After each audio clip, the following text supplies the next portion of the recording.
Alrighty, y'all. Thank y'all so much for tuning in to Mitzi. Let's think about it. I have a special guest here today. We have Mr. Gramps Jeffrey, who have written multiple books, but today we're just going to be focusing on the children's book that he just written just last year. I don't want to turn three. Yes, it's a book about toddlers and I'm sorry.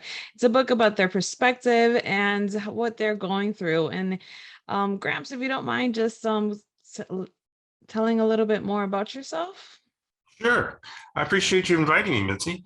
I'm Gramps. Just call me Gramps. And this is Okay. my children's book. And the reason I wrote this book was, living this past year because of pandemic caused by COVID-19 and isolation, except for being able to be with my family, really gave me a special time to watch my kids, observe my kids, and be with them. And I got to tell you what a trip that was, because all six of these kids have completely different personalities. One thing they do have in common is a sense of curiosity and how excited they get Mhm. when they do accomplish something. Watching them grow year to year and how they interact with each other really is the basis of this book. And it kind of, what goes through a toddler's mind when the parents are just so desperate to understand, when does a toddler really understand the difference between me and us? This book Yeah. explores how the family finds all this out together, and I got to tell you, as a baby boomer myself, I'm trying to understand, has the world changed since I was 3 years old? So, the basis of the book is, at what age do we begin to take responsibility for our actions? Is it 3 years old? Is it 13 years old? Is it 23? Again, I got plenty of my contemporaries that are 63 years old that still don't take responsibility for their actions. No, So that's very true. so that's really what this book is about. Was it hard for you to put your mindset in a child's perspective, or do you think the fact that you were exposed to your grandchildren and for that amount of time during the COVID situation, that it allowed you to really just step back and take a second just to really think in their perspective? Or how were you able to get it in a child's perspective to write this book? Well, this is a true story. Okay, I don't know if Oh, you've okay. seen a copy of the book. It is the I don't want to turn three, and all these pictures are pictures that I took. So, for instance, this picture that's on the cover is a Mhm. picture of Levi and Jackson in the bathtub. Actually, I sent it to Oh, the illustrator, and she did it in a more cartoonish look. So, yeah. throughout the book are actual pictures because it is a true story. This is when Jordan was getting ready to be celebrate his third birthday. He was taking everybody else's toys. He wasn't sharing with everyone. He got caught. And Yeah. the way this story ends, and again, I'm going to tell you the end of the story, but it's only 32 pages, so you get to the end in 20 minutes anyway. Um, is that Olivia, who's the oldest, who was 8 years old at the time, comes up with the idea that they all should give their toys to the homeless kids downtown, and and that's how it brings them all together. So it's a story, it's a true story. It happened to my family, but the way kids interact in 2, 3, 4, 5 years old, I am sure is happening in every single family in the world. So it's just Mhm. my observations of what happened in mine. No, yeah, it's a good thing I mean, it's a good way to put it. And I like the way that you were able to do that because I write children's books as well. And I always try to put myself in that mindset of a child because, sometimes as an adult, we forget to put our mindset as a child, to think as a child, or to remember how it felt when we were children, and how we were exploring and how we were going through life. And so I think it's necessary that sometimes us as adults we read these children's books to remind ourselves that when we are dealing with children to take a second and just reflect, because sometimes certain adults they just get too rattled and they put their perspective as an adult and they keep it even with children. And sometimes we need to fluctuate. We need to adapt in our emotions and in the way that we speak and the way that we handle life. And sometimes just putting ourselves in that children's perspective really helps us, be happy again, and just enjoy life again. And I bet when you were spending your time with your grandchildren, you were really enjoying life again in a different manner, right? Well, the interesting thing about children, 2, 3, 4, 5 years old, is they don't know how to lie yet. They just tell the truth. Yes, Whatever that's comes true. out of their mouth is really what they begin. For example, uh, I was at my grandchild Grace's birthday party, and she looks at me and she says, Gramps, you got a big belly. Okay. Now, who else is going to tell me that? I said, is it bigger than your dad's? She says, oh, yeah, it's bigger than my dad's. She says, you have a big belly. Well, that's honesty. That's great. I'm not going to hear Mhm. that from somebody my, yeah, I probably will if we get a fight, but, it's just something that these kids have. And so it's up to us as parents and grandparents is that it's necessary for us to teach children how to think, not what to Mhm. think. Let them think that I got a big belly, but Mhm. teach them how to think, how to ask questions. And you're talking about, you wrote children's books, I write children's books, and that really is one of the ways to start to begin to thinking them how to think. So for instance, let's assume that we as parents and grandparents are getting into the habit of reading books to our children. Well, what's the good thing about that? Why should we do that? Well, the first thing the reason we should be reading books to our children is it brings us to a bonding time.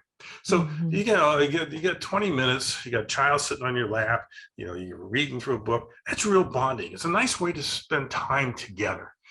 So that's one of the reasons we should all make sure that we are taking the time to read children's books. Another reason we should be reading books to children is it supports listening skills. Now, you and I both know, especially with us being writers, that listening skills are the best skills that we have, because the Mhm. more that we listen, the more that we can learn, the more that we can interact. If we're in the business of selling, the more we can sell. So the whole thing about teaching kids at a young age, 2, 3, 4, 5 years old, these listening skills by taking the time to read with them is just so important. Another reason we should be reading to our children all the time is the cognitive and language development it causes. So in other words, there's words in books they don't understand. Sometimes I don't understand them either, but they don't understand. And so it gives you a chance to talk through, what are these words? What do they mean? How can that, what can you learn from that? So we've got to read to these kids because it helps with their vocabulary. And another reason is the attention span. When you're 2, 3, 4, 5 years old, you're bouncing off the wall all day long. But if you get them in your lap for 20 minutes, it creates this attention span, which has helped concentration and self-discipline. And those are skills they're going to need as they grow older. So I encourage all of your listeners, please take the time, make reading books a routine in how you raise your kids. No, I agree. All those points that you have brought up are really good points to why adults should read to their grandchildren, to their children, and to their nieces and nephews, or just to children in general, because some people may not have children and they just work in a field that they are constantly exposed to children, and reading time is a very important time. People really are disregarding reading, and they're pushing just regular TV shows and just movies and electronics and games into a child's life. And yeah, those have some advantages, but there's no type of advantage as reading. As simple as reading as it gets, it has tons and millions of advantages on children at their peak time of growing and learning and seeking information, that it could all just be in a simple book. Just you may not have the answers as an adult, but that book may have the answers that they are needing. So that's very true. I guess that's the reason why we do write, is to try to promote that. And are you going to write other books off of this? Like, I don't want to turn as an adult, or I don't want to go through puberty, or I don't want to eat my broccoli, things like that. Are you going to make more books that are in this same type of line? Yeah, I'm working on a book now. Is I don't want to turn 4. But Oh. what's interesting is my granddaughter Olivia came to me last week. She just turned 9. And she Okay. says, Gramps, I got a great idea for a book. She says, let's write a book. I don't want to turn 10. And I said, why don't you want to turn 10? She says, well, I'm starting to think about, I'm going to have to learn how to drive a car. I said, that's 7 years away from now. Why Yeah. are you worried about that now? She says, yeah, but and then I got to worry about, I got to start picking out a college. I don't know where to go. I said, that's 9 years away. Why are you worrying Yeah. about that now? So if you think about it, we may write a book, I don't want to turn 10, but you get to any age. I don't want to turn 40. I don't want to turn 50. I don't want to turn Yeah. 70. So there's lots of opportunity to go out there, because you think about what is it that causes us to think that way? We're happy where we are. Do we really want to get any older? Mhm. Those are all those kinds of things. But it's interesting what you were talking about, right before we got on this subject was, again, going back to how important it is to read to kids, and going back to the idea that it is necessary for us to teach children how to think. When you think about it, you're going back to picking out and reading a book. Obviously everybody's got 20 kids books laying around the house. So first thing you want to do is make sure that you let the child pick the book out to read. Okay, now I love everybody to buy my book, but it's 100 other great books. Your book, they're all great to read, so it doesn't really matter as long as it's a book to read. So Mhm. let them pick out that book, and when they come to you and sit on your lap, before you even read the book, you want to ask them, what do you think is going to happen in this book? Again, we have to teach them to think. What's going to Mhm. happen in this book? Let them use their imagination. They picked out the book, they saw the cover. What's going to happen in this book? And as you're reading the book with these kids, you want to say to them, who are the characters in this book? What is the setting? Again, getting to think, what is going on in this book? How can I get involved in this book? You want to ask them, does anything in this book sound familiar to you? Your friends, where you live, what you do, and then at the end of the reading, you want, much like you should be doing every night at dinner time when you're sitting down with your kids, asking them how their day was, is what was your favorite part of this book and why? And so Mhm. if we continue to use these books as routines to read to kids, that is going to help expand the world. Because I'm telling you, I think this generation, these 1 to 10-year-old kids today, are the greatest generation this country has ever produced. I mean, because just think about it. They're the really first generation that just, as soon as they come out of the womb, they're on the internet. Yeah. They're on iPhones. The parents are showing them how to use the tablets. They have all this electronic stuff that they're learning. So we as adults have got to offset that, not really offset it, but implement it, or to add to it with what is really in real life. So if we can combine everything that we know, with what, through reading the books, through our experiences, with how they're learning the internet and everything else involved in how to find things, this generation is going to take this country to a whole new next level.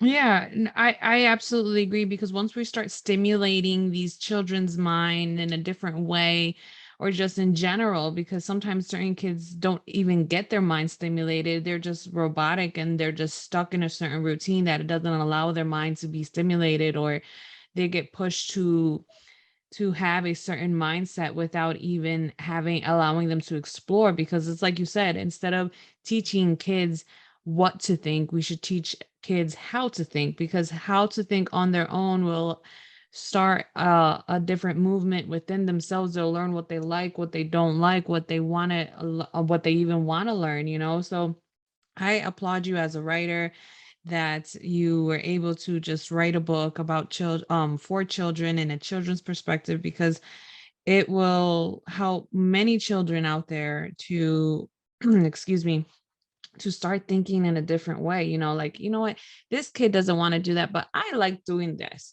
or they don't like a bath, but I love my baths, things of that nature. Just kids, like you said, just start pointing them out and just start asking questions.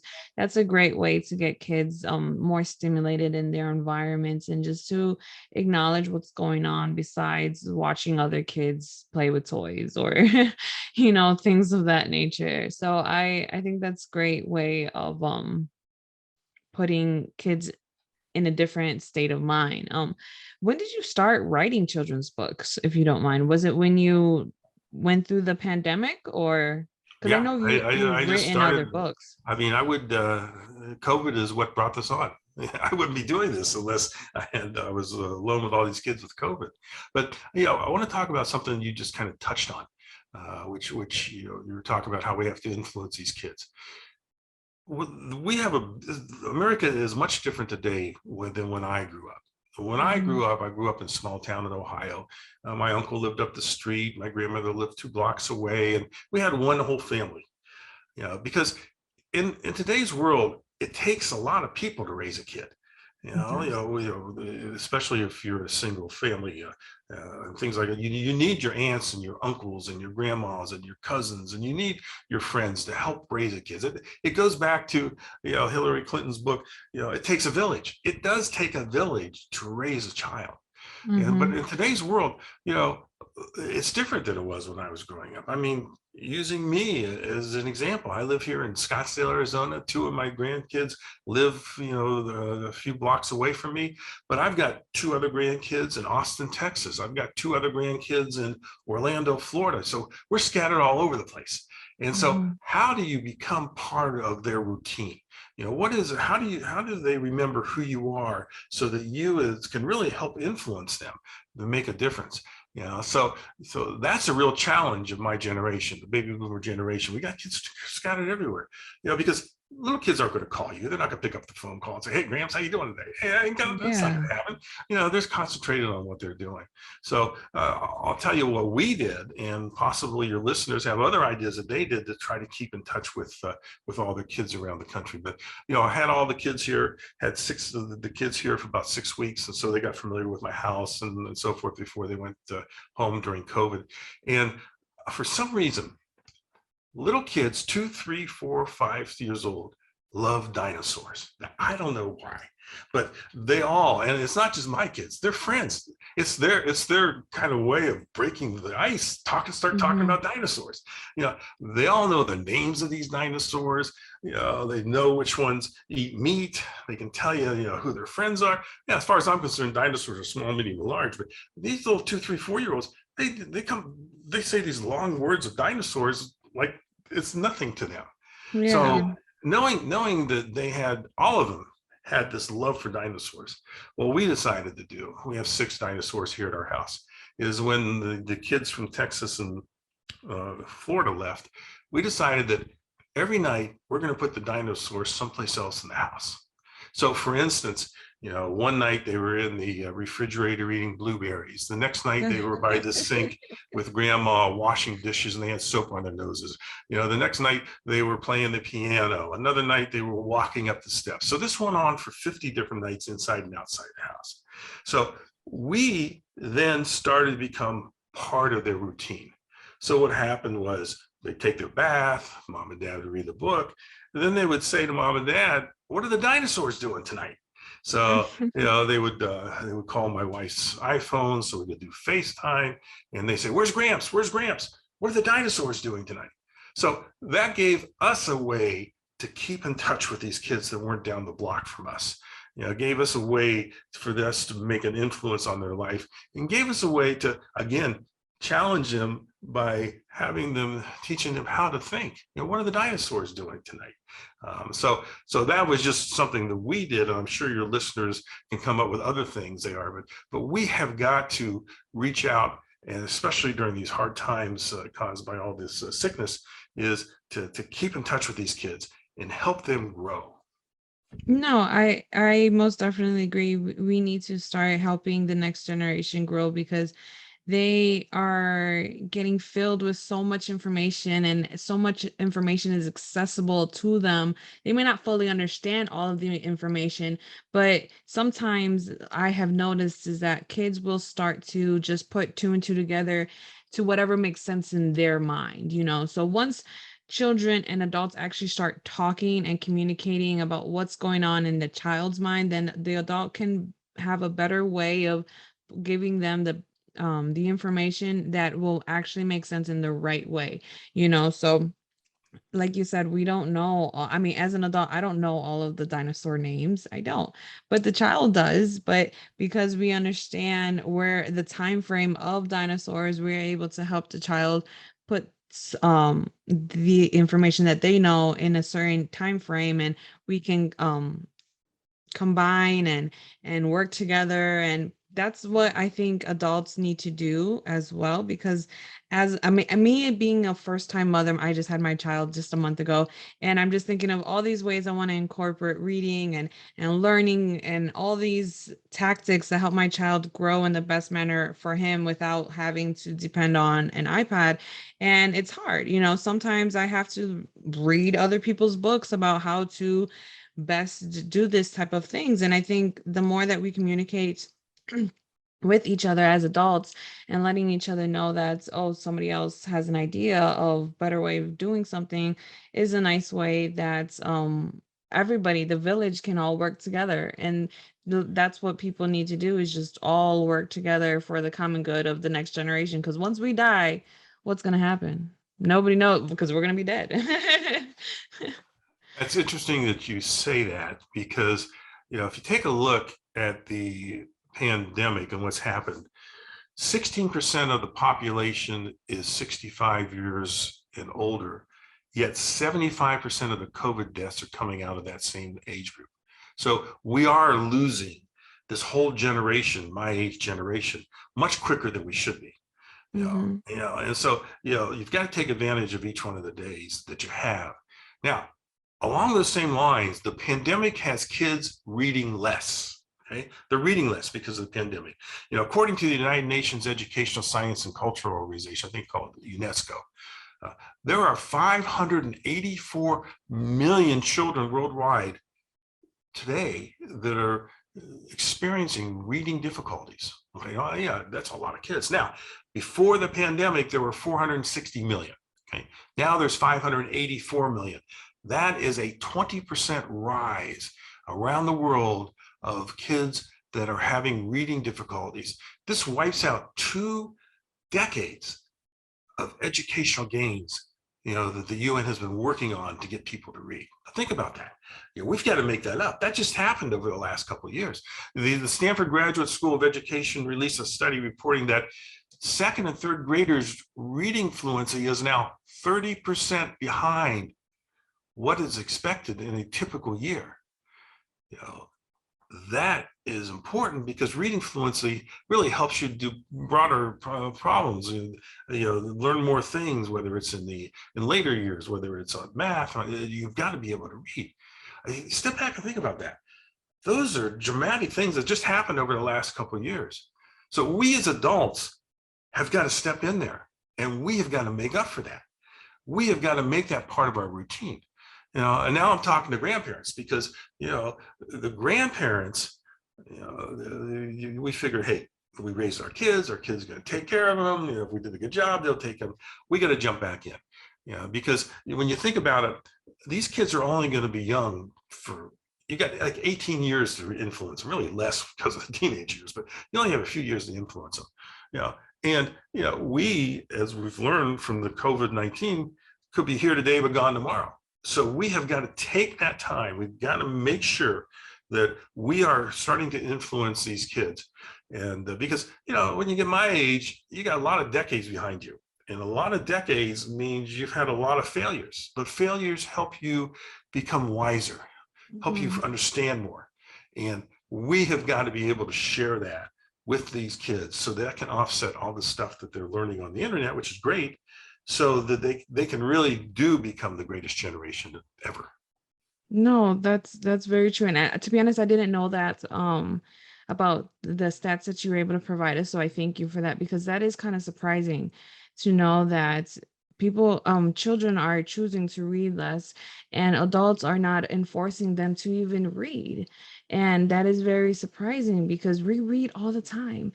I'm reading signs over and over again without even me acknowledging that I'm reading it. I don't even know what's happening until I realize I read the sign 3 times already, you know? So it's necessary that we teach our kids to read, because there was a time where the generation that couldn't even read. To teach kids, or to teach certain races or certain cultures to read and to have that knowledge, it wasn't acceptable, it wasn't applicable, it wasn't even there. So to now to have all of this knowledge available, and to have the opportunity and the time, or some people may not have the time, but to have the opportunity to teach kids the necessities, or just common facts, or just common knowledge, is sad to see that it's not, um what's the word? I don't think I have the right word in my mind, but that it's not being done, pretty much. You know what I mean? That it's just not being done. It's basically shows that the adults that are having the kids are kind of lazy, you know. They're choosing, or they're just not giving and not have the time, because let's be honest, as adults we're always busy with cooking and cleaning and taking care of the house and just working long hours just to maintain a roof over our heads. As adults it's hard to just have the time to read to your children, you know. And I just feel that we need to at least have the books accessible for the kids, because sometimes if it's accessible to kids, just have a bookshelf, or just have a Kindle there with all of just the books there, just to have them read would be a better option than to just not have it at all. Because if there's no options for children to even choose that route, then what will the children choose? You know, people, I don't think a lot of people actually think about that. You know, you just brought up a fabulous point is how do we develop the habit of book reading in kids? Okay, well, you know, what kind of steps do we need? Well, first of all, we as adults cannot lose the sight that we are role models. Okay, Mhm. and as your 1 month old grows into 1 year old to three, you're going to really feel this. You are the role model. Okay, so if you're on your cell phone all day and you're texting all day and you're on the internet all day, I can tell you that's the role model that your child sees, and that's the way your child's going to be. You know, so step back a second. You know, the more time you're on screens, the more time they'll be on screens. You know, think about your child is reflecting on what you're doing. A typical example is I can guarantee you that if you say a cuss word in front of your child when they're 2, 3, 4 years old, they are going to repeat that word 3 or 4 times that day.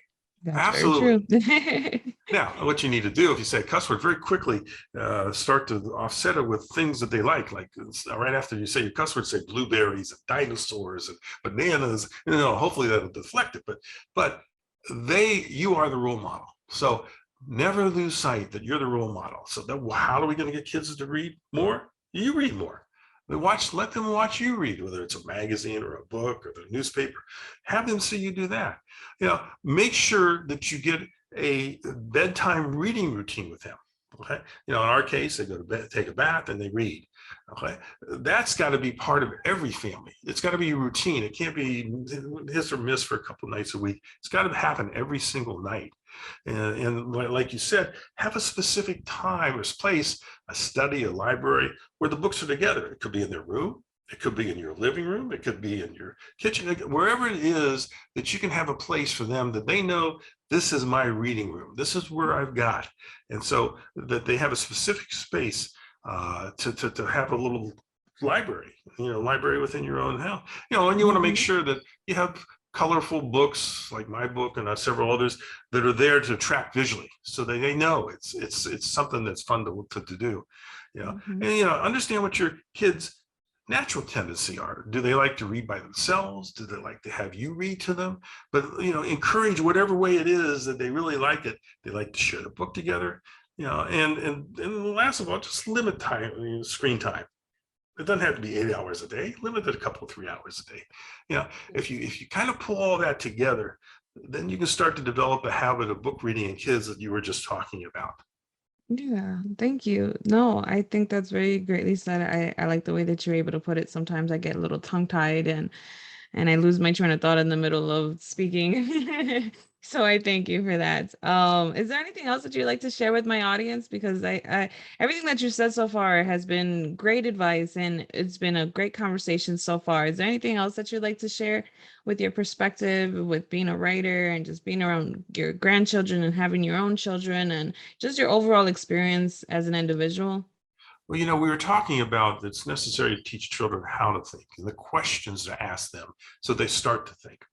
Now, I think that if everybody asks this question that I'm going to say right now to their children every single day, it'll change the world. And the question I want you to ask your children is, what did you do today that was nice to someone else? Now, think about that. Again, my book's based on 2, 3, 4 year olds. They didn't share. They took each other's dolls and trucks and dinosaurs and sea creatures. They didn't share. But in the end, they started sharing. So they could say that if their parents questioned, what did you do nice today to someone else, they can say, well, I let him play with my dinosaurs. Okay. But initially when you ask your child this, they're going to look at you like you're nuts. What do you mean what I do? But if you ask them this like every day, by the fourth or fifth day, they're going to say, I need to do something that's going to impress mom and dad. So maybe they'll start to share their trucks with their friends. Maybe they'll open the door for a stranger. Maybe they'll walk an old lady across the street. But they're going to start to think about, what am I going to do? Because if you ask them this question every night at dinner, they're going to want to have answers. But can you imagine if every family and every kid, you said, what did you do today that was nice to someone else? And they actually did something. How different our country would be in a few years. It's true. It's very true because it'll be a different response versus the annoyance of "How was your day?" "Meh, it was fine." You know what I mean? They just get this bland, just emotionless feeling. No, even if you're asking a 4-year-old or a 10-year-old or a 17-year-old, sometimes they just don't want to respond because they don't really know how to answer that question because it's been said so many times that it means nothing nowadays. But with what you're asking, it really makes them think, reflect, rationalize, and try to understand, what does nice mean to me? What does nice mean to my parents? How can I be nicer? Or like, yeah, like you said, they take that initiative to try to impress and try to do better and be better. And to be honest, that should be the ultimate goal, not just for ourselves, for our children and for the next generation, is just to be a better version of the next one, of the previous generation, or of just yourself, is just to be better and do better. So I think that's a great question. I got to write that down. So when my son gets older, I got to ask him that, like, what did you do to be nice? He's like, well, I don't know, mom. That's funny. Anything else you'd like to share? Well, keep in mind that when you love, you will teach others to love. So above Mhm. everything else, as you're dealing with these kids, even if they may frustrate you and you want to get away from them, when you love, you will teach them to love. That is very true. Exactly. It's what you project out in the world. They're going to copy that and just run with it. So I think that is very wise words to share with with my audience, so that they can reflect on these words and just our time together, so that they can take these things into consideration for themselves and for their village. Because let's be honest, we're all dealing with something or someone, and we're always exposed to some type of young child, or even if they're just a couple years younger than you, just immaturity is a big cure that a big thing that we need to cure in adults, is just that immaturity of just not being nice and just not showing love. And something so simple that we were taught as children just don't always follow us as adults. And when we put that question within ourselves and just ask that question within ourselves, it helps us as an adults be better, and love better. And someone's going to see that. And I always say that someone's always watching you, someone's always trying to figure out what you're doing. And especially if you have children around, like you said, they're always watching what you're doing, and they're going to pick up those same habits. They're going to pick up every little thing, and they're going to throw it in your face. Well, why should I if you don't be nice either? It's like, well, I am nice.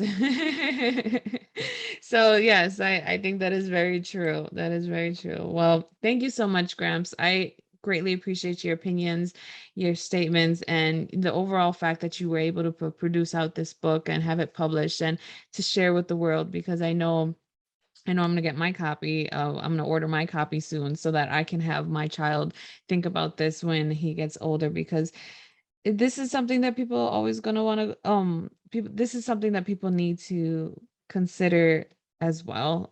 So thank you. Thank you I very much for appreciate your you. time. Appreciate you inviting me. Thank you very much.